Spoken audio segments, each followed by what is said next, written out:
योगेन चित्तस्य पदेन वाचां मलं शरीरस्य च वैद्यकेन योपाकरोत्तं प्रवरं मुनीनां पतञ्जलिं प्राञ्जलिमानतोऽस्मि। लये सम्बोधयेत् चित्तं विक्षिप्तं क्षमयेत् पुनः सकाशायं विजानीयात् समप्राप्तं न चालयेत्। Om.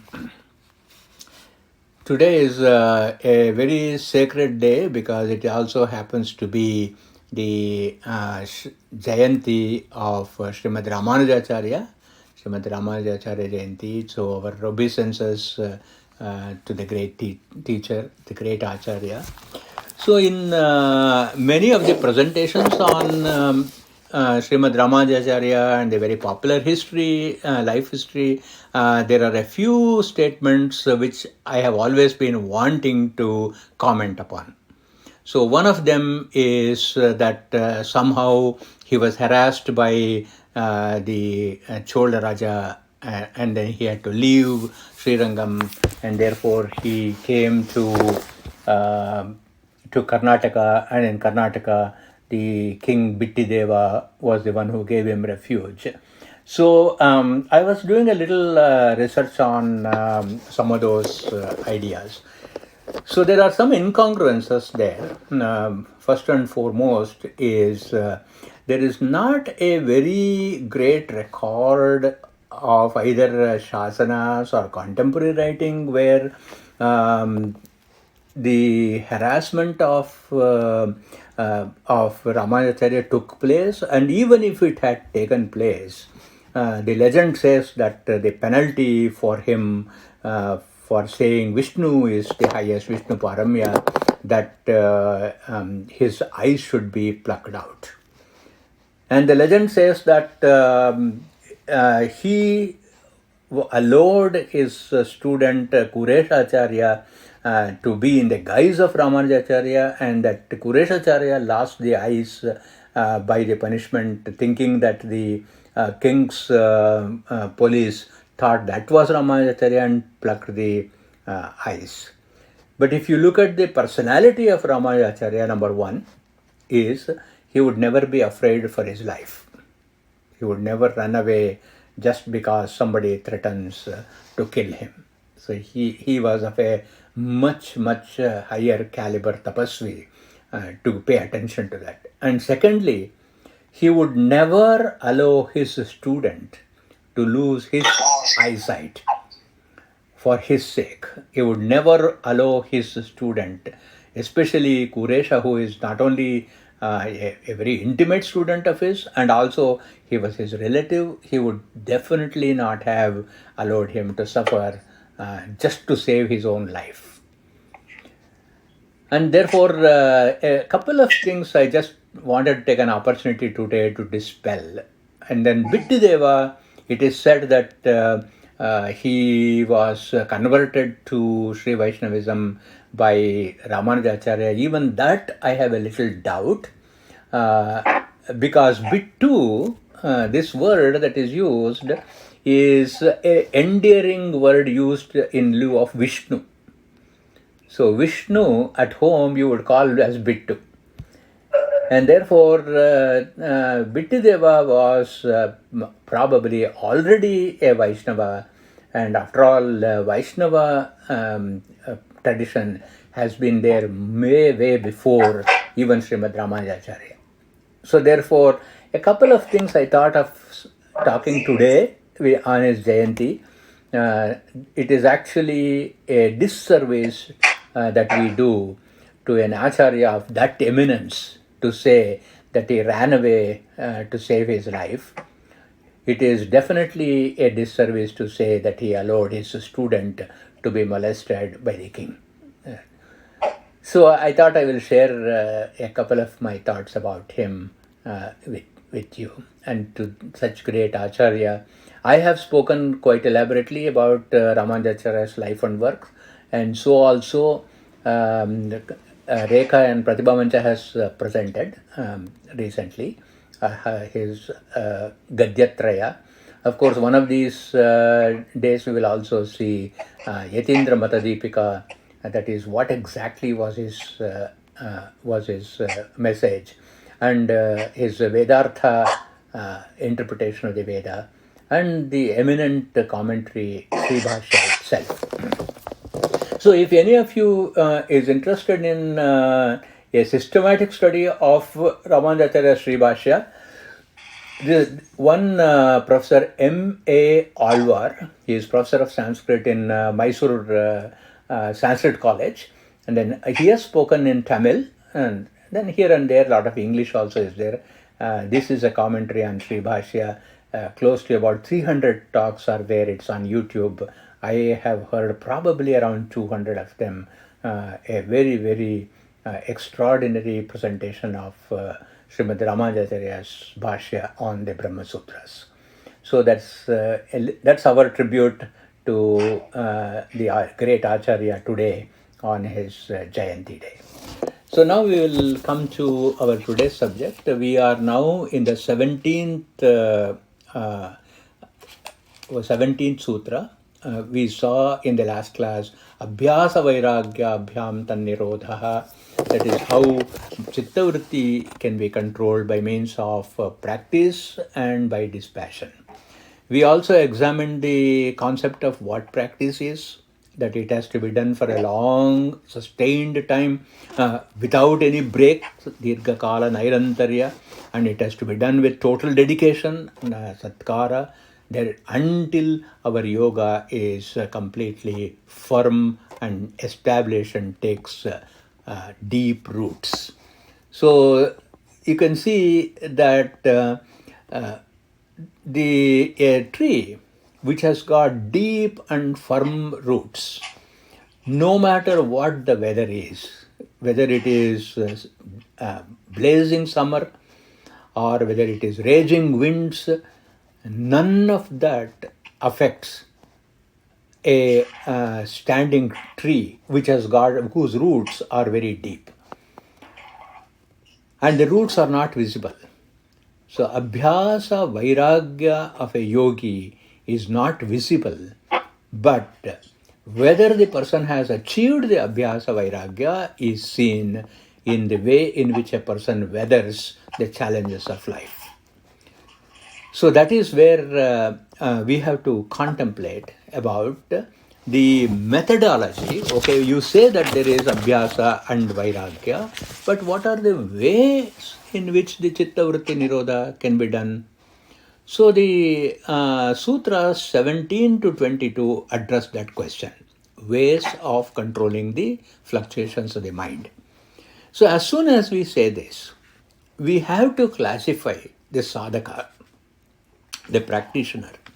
We have to classify him, a sadhaka who is looking to control the mind, into the three categories. The categories is tamasa, full of tamas, a person, and full of tamas, a person, it's very difficult to turn his mind. So we'll not worry too much about tamasic persons, but those who are in the rajas mode and sattva mode, for them the principles established have to be classified. So we will see that first and foremost, Patanjali Maharishi takes up the Uttamadhikari. Uttamadhikari is a person who is evolved. So let us say that there is a student who comes to Srimad Ramanujacharya, and then he says, I want to be your direct disciple and I am ready to give up all my attachments. So he takes into his school. But he is still a rough diamond. And that rough diamond has got to be cut into shape and polished. So for him, we can say that the Sutra number 17, Vitarka Vichara Ananda Asmita Rupanugamat Samprajnataha. So first, let us say a person of deep commitment, but who is not very much ready for that, and he has to be trained to do that. For such a person, Sutra number 17 can be applicable. So when that person has been trained in the Samprajnata Samadhi, we will look at it all this in detail shortly. In the Samprajnata Samadhi, then what happens?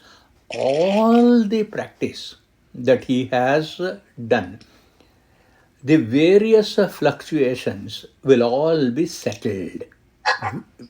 In Sutra number 18, Patanjali Maharshi uses the word viramaha. Viramaha means when it has actually become quiet.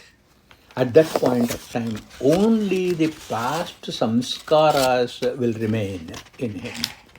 Potential samskaras only will remain in him. Of course, it may rise up later.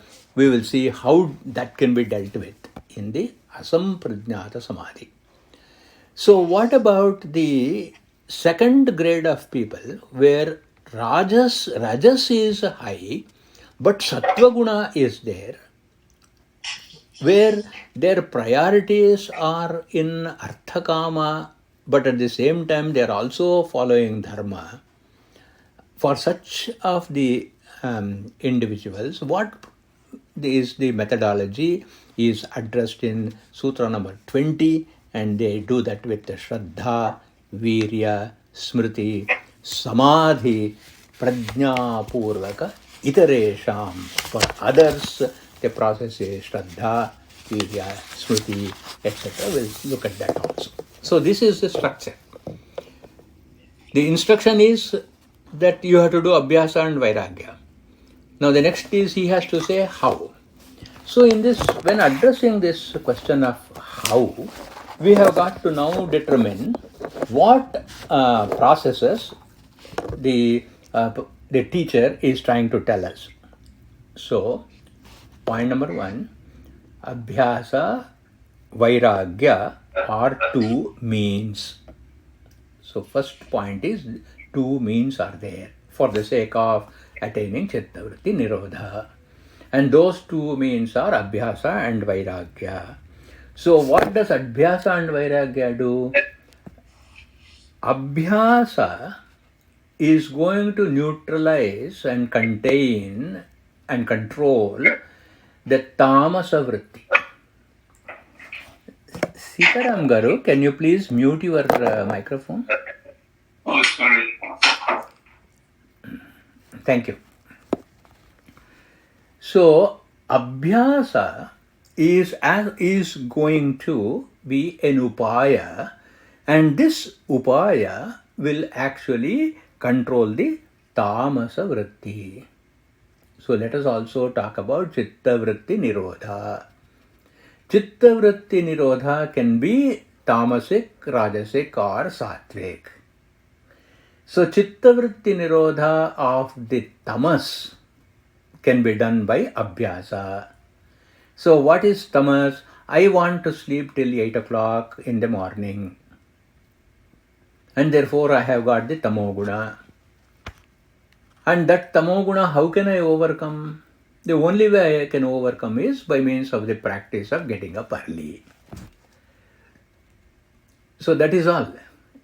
The Tamasa Vritti, Abhyasa helps. For Rajasa Vritti, where a person is too much outgoing and worldly all the time, and for such a person, Vairagya is the method. So Rajasa Vritti, Tamasa Vritti can be done Nirodha by means of Abhyasa Vairagya. So having established that, now next what he has to do is this Samadhi that one practices with Abhyasa and Vairagya is yoga. So this Samadhi yoga can be classified into two kinds. And those two kinds are Samprajnata Samadhi and Asamprajnata Samadhi. So now Patanjali Maharshi is introducing two important technical terms critical to our understanding of Yoga Shastra. One is called samprajnata. What is the meaning of samprajnata? You take one object, yes, one single object, and that single object's swarupa, characteristic, that characteristic, you make sure that the mind, which is flowing to myriad different demands, 100 different demands, at least when you sit for dhyana. See, it is too much to ask any of us that all the 24 hours you do dhyana, because we are in samsara, it is not possible. We have our responsibilities. We have responsibilities to ourselves, to society, to the job we do, to our children, etc., etc. But the 10 minutes you are sitting for dhyana, what is expected of us? In the 10 or 15 minutes, to focus on one object or one idea or one concept, one vastu swarupa, and then follow the mind. If wherever the mind is going, drag that point back to the one single vastu. This we will also see in the Bhagavad Gita study, where Krishna is saying, Yato yato nischarati manaha. Wherever the mind is going, tatas tataha. From there, we must drag the mind back to the same vastu. In other words, concentration. This concentration on a particular aspect of work we do all the time. But what is the motivation? Raga, bhaya, krodha. Isn't it? What is the motivation? The motivation is we are attached to that because we cannot think of not doing it. Like for example, there is a project for you to do at work. We do that, we pursue that project very, very in a focused manner. Why do we do that? Either because of the attachment that we have for that project. We can say commitment, but it is truly an attachment.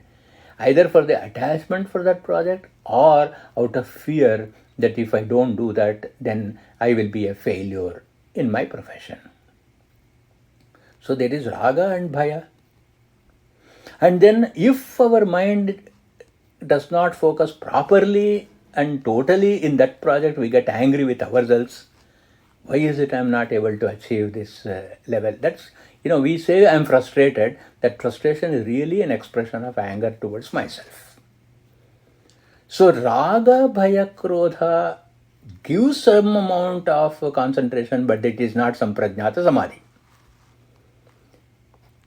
Because in samprajnata samadhi, where we are focusing on one single object in dhyana for the sake of controlling the chitta vritti, it has to be done free from raga, dvesha or raga, bhaya and krodha, because raga, bhaya and krodha symbolize tamas. Isn't it? So we have to be careful when we talk about the focus. In this focus on one single object, again and again, to bring to that object, but the Yoga Shastra introduces a term called bhavana. So what is bhavana? Bhavana is to bring the mind again and again to focus on one single object of thought. Bhavana. So that object of thought to which we bring our focus again and again is called bhavyam. So two terms I'm introducing here. One is bhavana and another is bhavya. So bhavya is the object, bhavana is the concentration achieved by the mind. So step number one is to have a bhavya vastu. Vastu means an object, an entity, an idea worthy of our contemplation. and on that bhavya vastu to bring our bhavana. So we brought our mind to focus on one. Now, because of that focus, we will start understanding that vastu, isn't it? When we are focusing our attention on one vastu, one entity, we will come to know more and more about that entity. But that knowledge, what is the quality of that knowledge?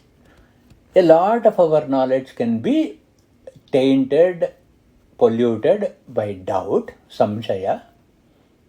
It can be polluted by error, viparyaya. Isn't it? So if the focus is achieved, but our understanding of the bhavya vastu is full of samshaya, viparyaya, then again the chitta vritti nirodha has been achieved, but it is not yoga. Why? Samshaya viparyaya is there. It is in this background I mentioned about Srimad Ramanujacharya's life. So you look at Ramanujacharya's life, somebody says that he ran away fearing his life, and just because it is written in Sanskrit, should we take it as gospel truth? Anything that is written, if you want to impress somebody, write it in Sanskrit. So we don't question just because something is written in Sanskrit. So we must question, did Ramanujacharya really ran away fearing his life? How can a Paramayogi do that? What kind of attachment he has got on his own survival? Especially for an Acharya who knows that someday the physical body is going to drop. And one who is constantly promoting fearlessness. We have also seen in his life that his teacher said, if you give this Taraka mantra to anybody, you will go to hell. He was not afraid of going to hell. So he climbs on top of Sriranga temple and declares, Om Namo Narayanaya is the Mahamantra. So there is no fear. So how can a person who has no fear of the consequences of his own teacher's curse be afraid for his life? This samshaya has got to be raised and resolved.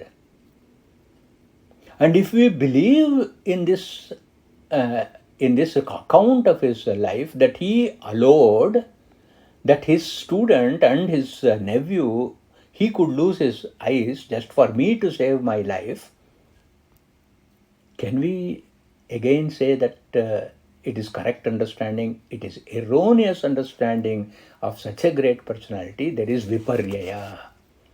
So suppose we are contemplating on the life of Srimad Ramanujacharya today, because it is his Jayanti, samshaya viparyaya, free concentration on the life of Ramanujacharya, the bhavya vastu has to take, and our bhavana for the bhavya vastu Srimad Ramanujacharya must be free from samshaya viparyaya, doubt and error, and our respect for him must be absolute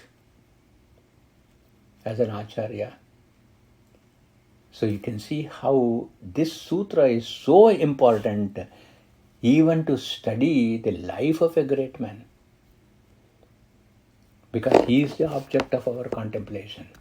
So the Yoga Shastra says, samyak, perfectly, samshaya viparyaya rahitatvena, free from doubt and error, samshaya and viparyaya, prajnayate, prakarshena jnayate, perfectly understood of what? Bhavyasya, of the object of contemplation and its swarupam. That person who achieves this is called one who is in samadhi, known as samprajnata samadhi. So how to achieve samprajnata samadhi? By means of First of all, identifying a vastu. And that vastu must be worthy of contemplation. And it must be full of sattva. Because we are now looking at sattva guna modification of the mind. Rajo guna must be contained. Tamo guna must be completely dominated. And therefore the bhavya vastu must also be full of sattva. And on that sattva, the rupa or the form of that sattva must be perfectly understood, samyak. Perfection. What is perfection? Freedom from doubt and error. If anybody says, I have understood thoroughly, the first question we have to ask is, do you have any doubt? If the person says, I have got a doubt, that means the understanding is not complete. And then when the reply comes, you find if there is any error. If there is any error, understanding is not complete. So in this Samprajnata Samadhi, what vrittis are under control? Only Rajasa Tamasa vrittis are under control. Why? What about Sattvika vritti? Sattvika vritti has achieved one-pointedness or ekagra on that vastu. Isn't it? The vastu is still in our radar, or I would say laser focus. And that Jaya vastu is a noble vastu.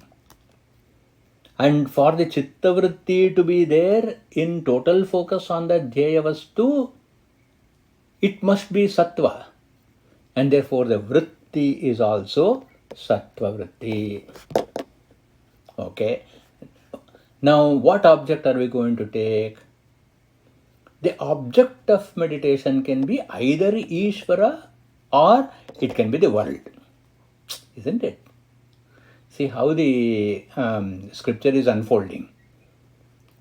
Abhyasa Vairagya is required. Abhyasa is going to control our tamas.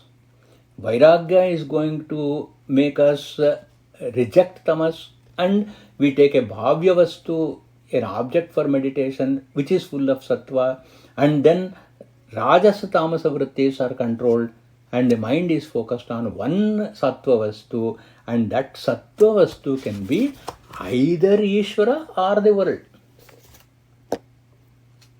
See, this is a very, very critical point for those who say that I don't care for the world, I only care for Atman.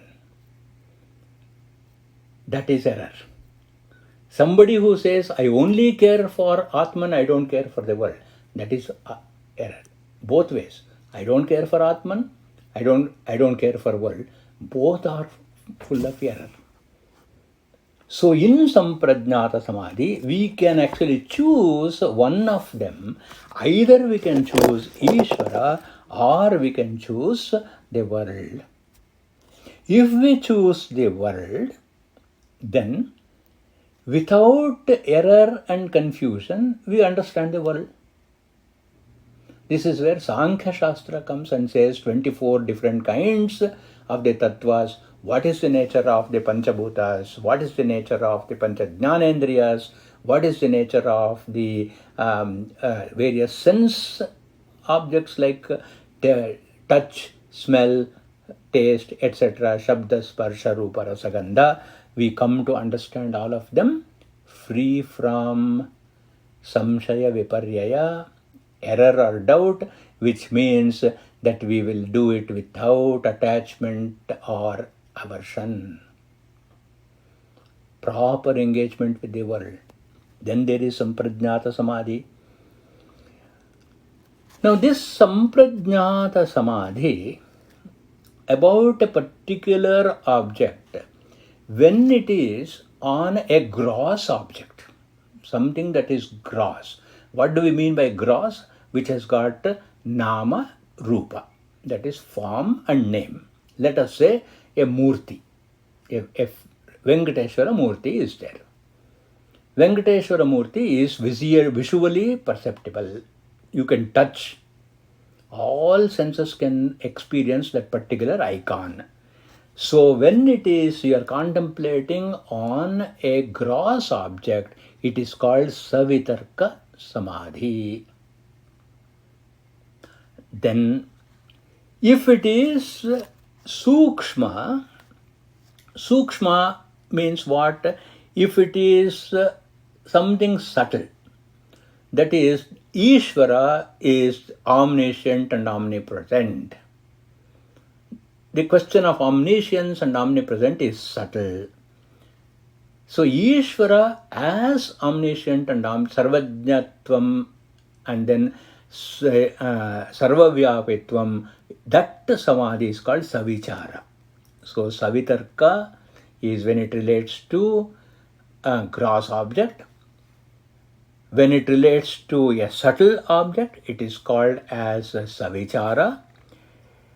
When we are actually thinking or focusing only on our antahkarana, what is antahkarana? Either I am contemplating on the nature of the emotion, or I am focusing only on the nature of intellect.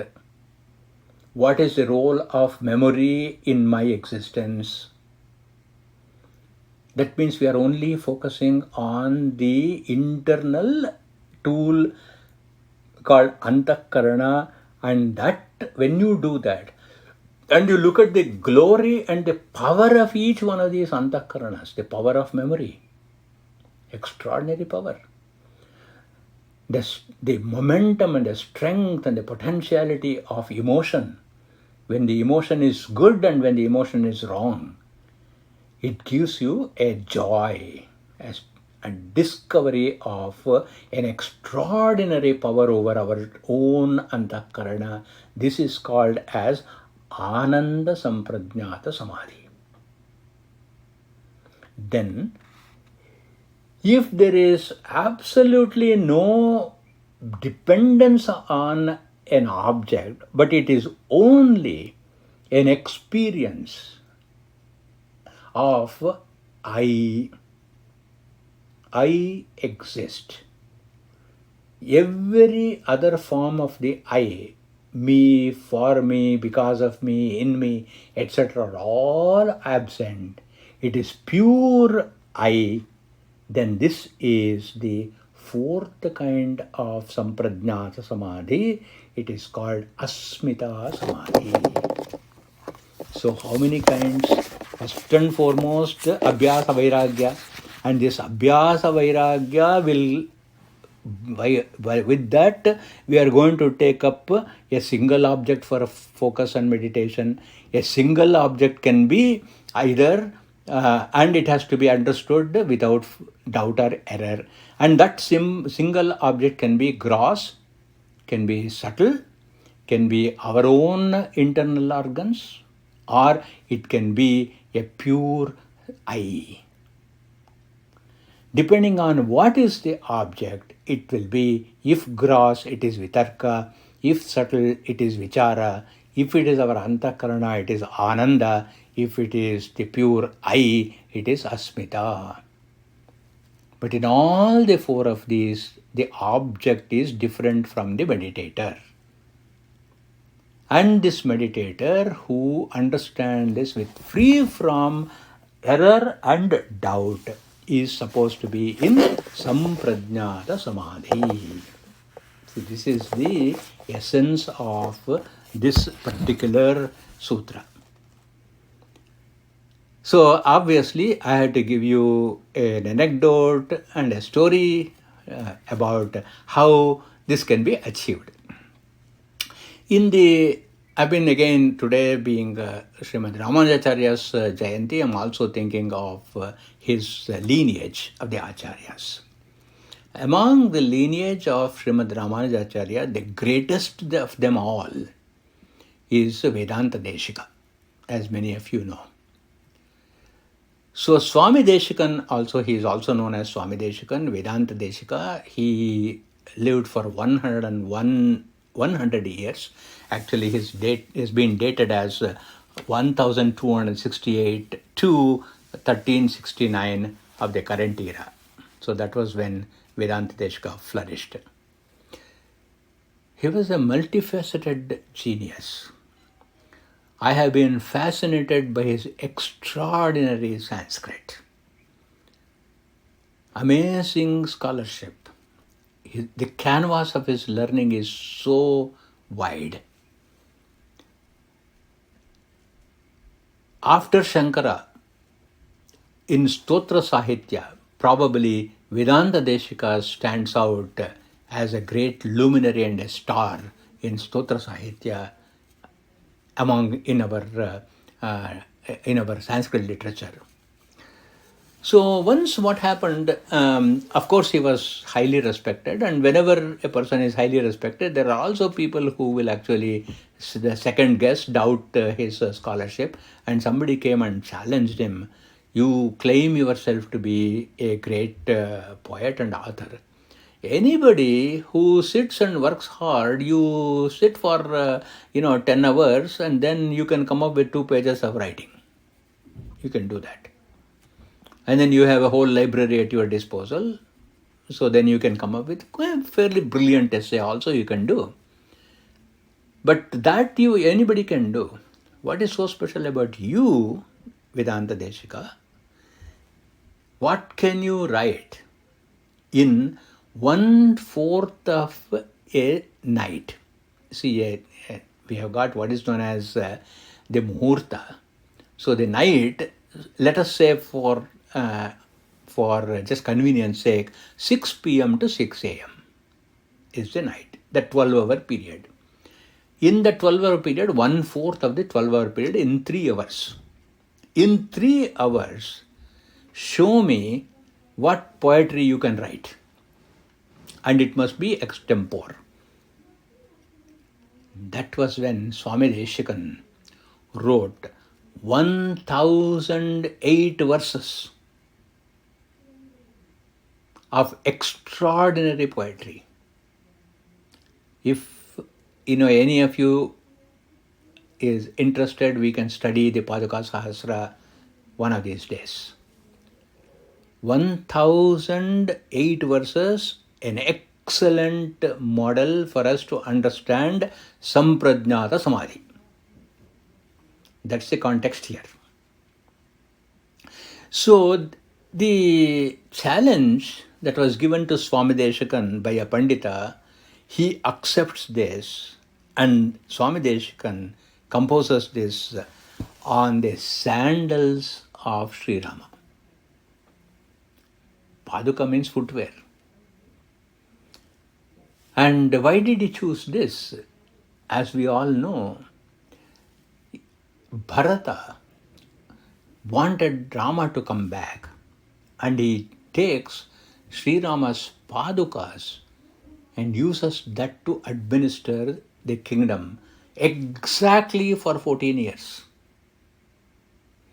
So Swami Deshikan takes this episode of the Padukas of Sri Rama, which legend has that this Padukas that Sri Rama gave to Bharata is actually the Padukas of Sri Ranganatha in Sri Ranga.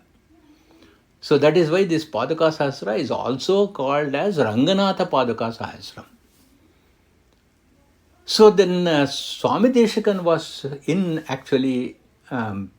the presence of Sri Ranga, and there he actually composes using the nucleus of the well-known Ramayana story about Bharata's administration. Now I want you to take this exercise and see how much you can talk about a pair of slippers. You can talk about a size, color, and then beauty, height, the decoration, and then we run out very quickly. Can we give 1,000 ideas embedded in outstanding poetry in a period of 3 hours? And Swami Deshikan has created 32 sections. 1008 verses are divided into 32 sections, and each section is appropriately called as Paddhatihi.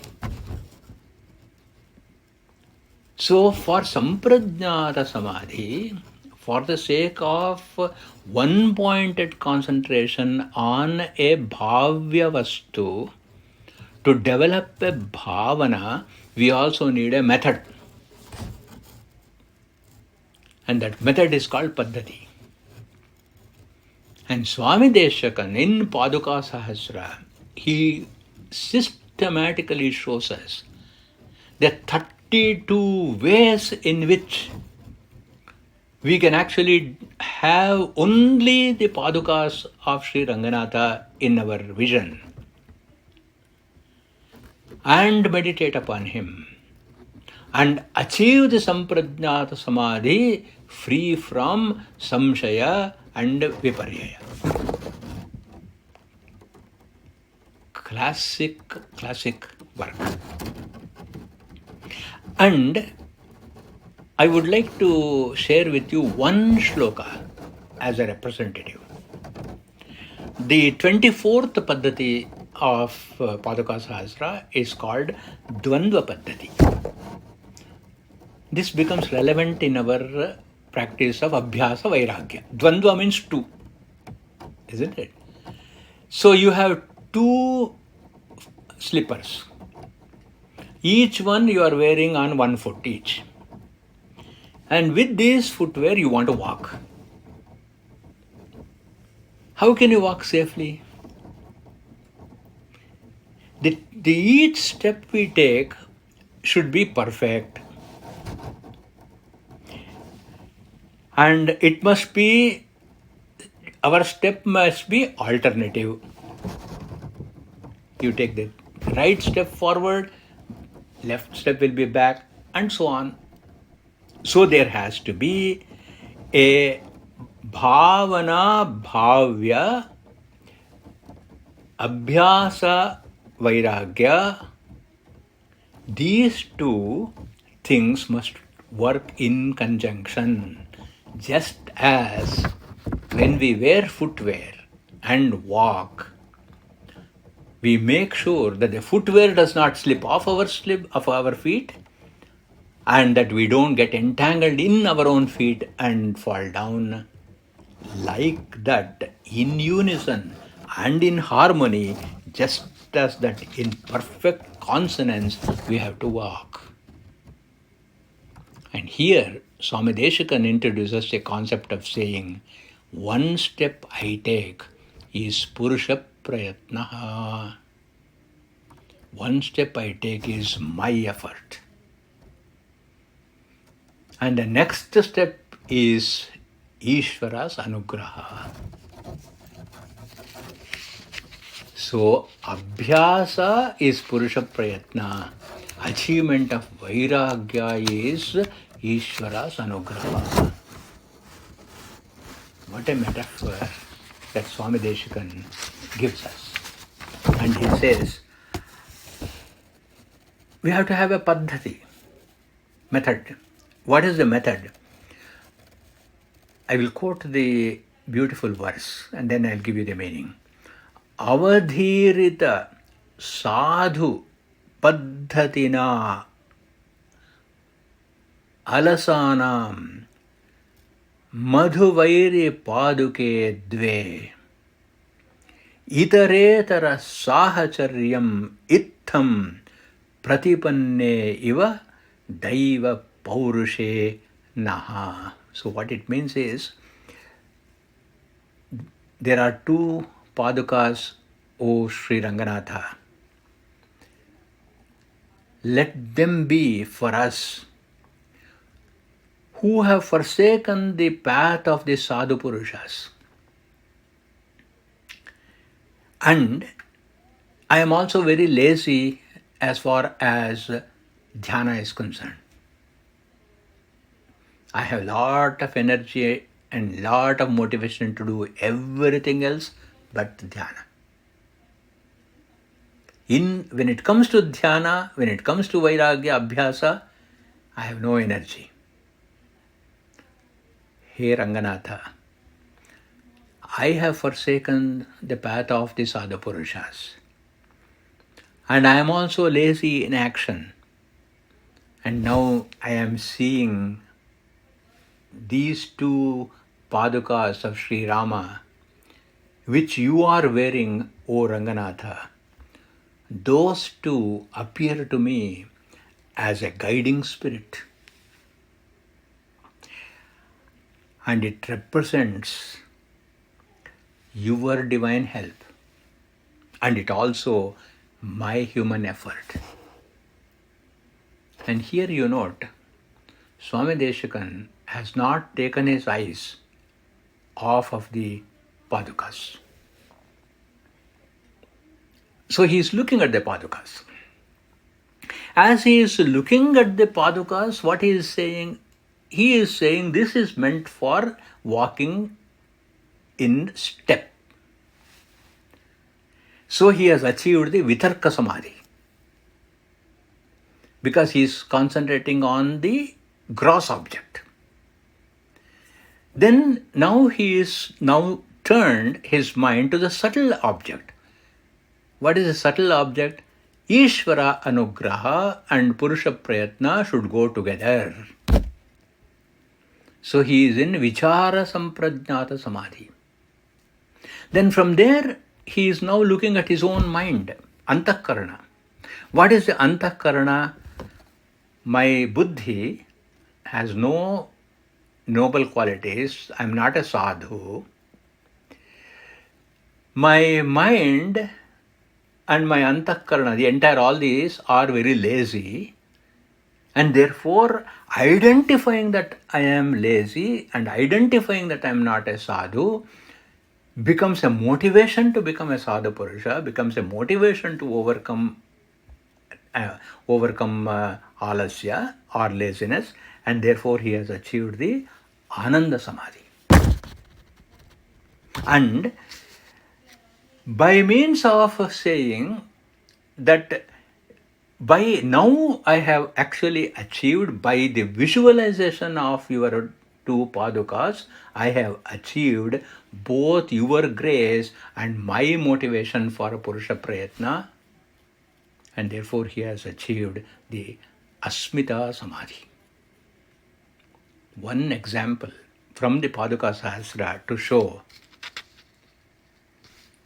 how Swami Deshikan has given us just to make the two slippers of Sri Ranganatha. And behind that, the big, huge, wonderful story of Bharata taking the padukas from Sri Rama. Everything flows in the mind. And now, please examine, if in all these things, is there doubt, is there error?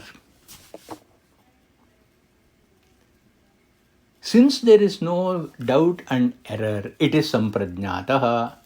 Since Swami Deshikan has achieved the Vitarka Vichara Ananda Asmita Rupa, he has perfectly in this one verse demonstrated how it is possible to get Samprajnata Samadhi.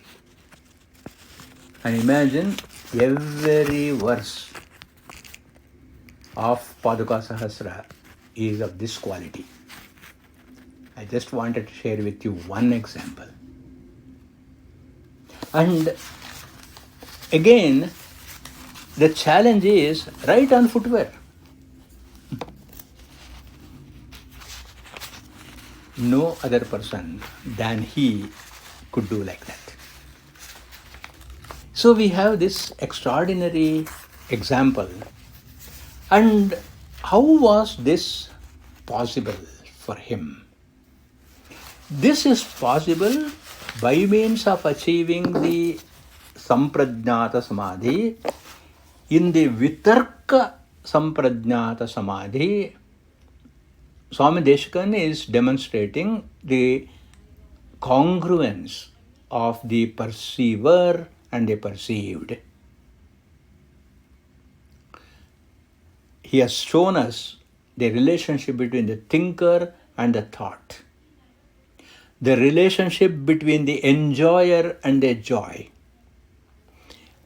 and the pure state of the being, which is Sattva Guna, that also he has demonstrated.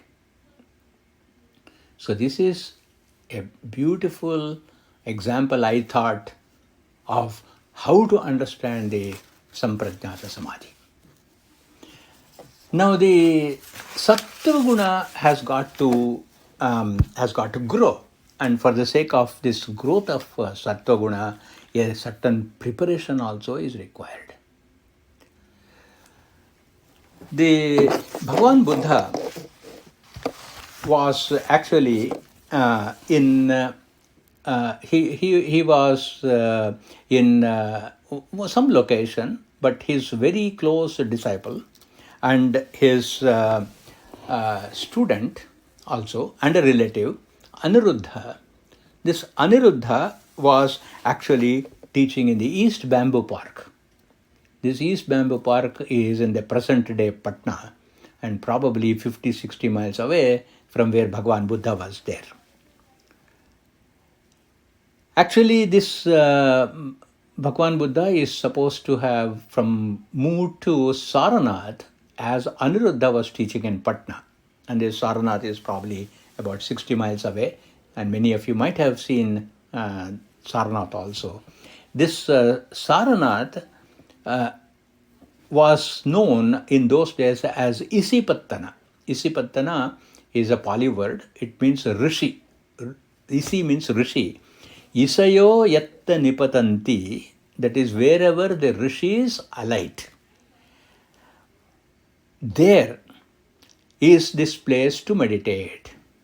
So that is why a lot of Buddhists, devout Buddhists, go to Saranath to do meditation. In fact, even I have gone there because it's in the outskirts of beautiful, beautiful place to sit and do dhyana. And Aniruddha was teaching there. In there he introduces the concept of vitarka. In Pali it is called as vitakka. Vitarka in Sanskrit is vitakka in Pali. So he introduces by saying, who can do the Samprajnata Samadhi? One who has completely mastered the Rajas. And therefore he must be a Sadhu Purusha. In other words, he is a Mahapurusha. So one of the students of Aniruddha asks, what is the process of becoming a Mahapurusha? I want to become a Mahapurusha. What is the Mahapurusha Lakshana? So Aniruddha starts expounding, first and foremost is you be very modest. That means may there be less and less desires. COVID has taught us how little we need, and then we are getting used to having less and less craving. This will lead to contentment. Contentment lowers our expectations and needs and desires. Then we will get space and ability to be reclusive, practice solitude, third point. And the fourth point is very important for all sadhakas, and that is enthusiasm. Under no circumstances, whatever be the challenge, a yogi should allow himself to lose enthusiasm for life, enthusiasm for contemplation. There is a lovely Subhashita. Now let's ask a question. I want to be enthusiastic, but I am listless. I have no energy. I am not able to bring out the enthusiasm you are talking about. How can I get it? Here, this Subhashita says, everyone has the potential for immense enthusiasm, but it has to be brought out. How? Kashtat agnihi jayate mathyamanat. Kashtat agnihi jayate mathyamanat. Is there fire in firewood? It is, absolutely, Srinivas. There is definitely fire in firewood. How do we get the fire out of the firewood? You take 2 pieces of firewood and rub them together. It's called as mathana. You don't need to get a matchstick. Just take 2 dried twigs and rub them together. It ignites. Where was that fire? And how did it come? It came by kashtat agnihi, kashtat, from the twig, agnihi, fire, jayate, comes out, mathyamanad, by means of rubbing. So when the thinking mind, one piece of wood, rubs with an idea, then the fire in the mind and the fire in the idea together ignite. Bhagavad Bhakti, how do you get Bhagavad Bhakti? Bhagavan is one potential firewood. Bhakta is a potential firewood. When Bhagavan and Bhakta rub each other, the fire of Bhagavan ignites the fire in the heart of the Bhakta. Bhumihi toyam khanyamana dadati. There is a lot of subterranean water. Bhumi does not give us water unless we dig. So our Atma Jnana, our ability for Samadhi, our ability for yoga is there within us. And the body and the mind and the intellect are this opaque bhumi. And this bhumi, by means of vitarka samadhi, has to be dug. When you dug, this amrita within us will come out. So this Subhashitakara says, Sotsahanam, one who has got enormous amount of utsaha, Nasti asadhyam naranam. For a human being, there is nothing that is impossible to do, provided marga arabdhaha, the person is in the right direction. This is where sattva guna as an object of meditation is required. Marga arabdhaha sarvayatnaha phalanti. All efforts become successful. So therefore, this sutra is of extraordinary importance because it is going to tell us how important it is for us to have enthusiasm in our yogic practice. And when our enthusiasm in the Chitta Vritti Nirodha is coupled with Bhagavad Bhakti, then it is very, very easy. But now the question is, how can I get Bhagavad Bhakti? Because I got so many doubts and questions about Bhagavan, about Ishvara, existence of Ishvara, purpose of Ishvara. So that question has to be addressed. So Patanjali Maharshi turns to, in Sutra number 20, you can achieve that by means of Shraddha, Virya, Smriti, Samadhi, Prajna Purvaka, Itaresham. By having these qualities, that is first and foremost that is required is Shraddha, faith, commitment, trust. Then we have to have Virya, energy, courage, strong will. Smriti, memory of all that we have done. If in 3 hours Swami Deshakan can compose 1000 verses on Paduka Sahasra, what should be his knowledge of the scripture? Tell me. Because every single idea he writes in Paduka Sahasra are new and fresh. That means his scholarship is so wide. Every aspect of Shastra he brings into these 1000 verses in 3 hours. That is power, isn't it? Virya. and his memory, Smriti, and so much of 100% total Samadhi concentration in those 3 hours, 180 minutes and whatever number of seconds. Swami Deshikan's mind never wavered from these padukas of Lord Ranganatha. And all this coming from this highest wisdom from Prajna. Again, by the composing the Paduka Sahasra, Swami Deshikan has shown us how Sutra number 20 is within reach of a human being. Shraddha, Virya, Smriti, Samadhi, Prajna, Purvaka, Itaresham. So we will look at some of these concepts of Shraddha, etc. in our next meeting. Thank you very much.